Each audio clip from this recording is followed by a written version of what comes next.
Hello viewers and classmates and friends and acquaintances and people who aren't my friends. Welcome to my presentation.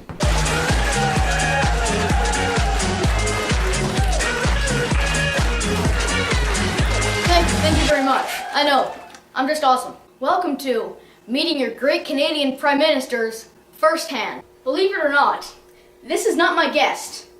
He's a dog. I'm a dog. On today's episode, we'll be interviewing a great Liberal Party leader, born on November 20th, 1841. Please welcome Sir Wilfrid Laurier. Hey Wilfrid, how you doing? Excuse me? How are you doing? Well, I'm feeling a little stiff at the moment. Really? Why? Because I'm dead, genius. Right, that makes sense. Wilfrid, come on, sit down. Make yourself comfortable. If you say so. I just did. So Wilfrid, let's get right to it. Tell me a little bit about yourself. Well, to be specific... Bored already. I've got some questions for you. Okay. So as I already said, you were born in Quebec, but exactly where in Quebec? I was born in Saint-Lin, Quebec in 1841. I lived on a farm with my family. Interesting. So, before you got into politics, what kind of education did you have? Well, I spent some time at Roman Catholic College, and when I graduated, I left and studied law at McGill University in Montreal. You were born in Quebec, so you would have had to learn English, right? Correct. I had to come to New Glasgow to learn English. So Wilfrid, how do you feel about having your face on the $5 bill? Really? It is? Yes. Oh, right. You would know you're dead. I've been dead for 92 years. I died February 17th, 1919. I was 77. Wow, that's old. Gee, merci. You're very welcome. Oh, sarcasm. Right. Moving on. So, Mr. Laurier, tell me about your prime ministering. It's time as Prime Minister, and it was very good. I've been a Liberal Party supporter from the start. I don't like that look. What? My time as Prime Minister spanned 15 years between 1896 and 1911. After I lost the election, I remained leader of the opposition until I passed away.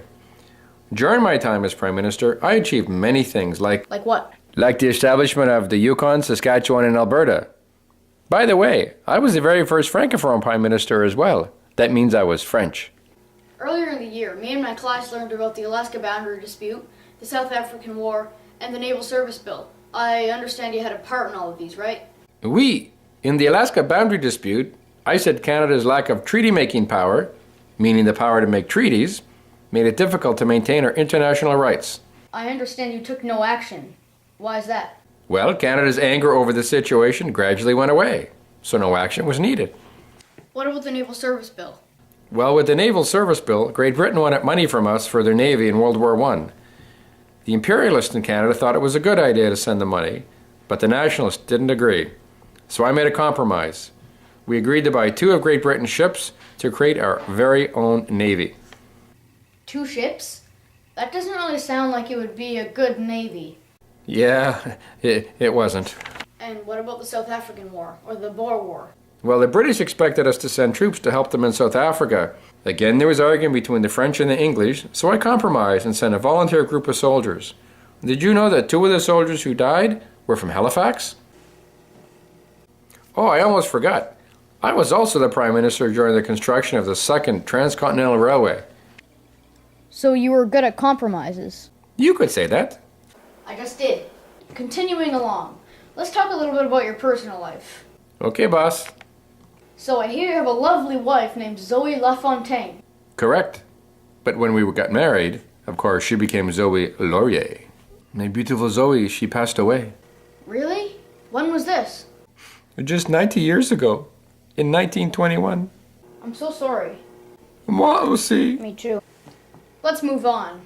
How's your life going for you now, huh? I'm dead. Right, I keep forgetting about the dead thing. Yeah, no kidding. Well, that was our show. Tune in next week to see what our panel of judges have to say about the federal election results. And John A. MacDonald, founder of McDonald's,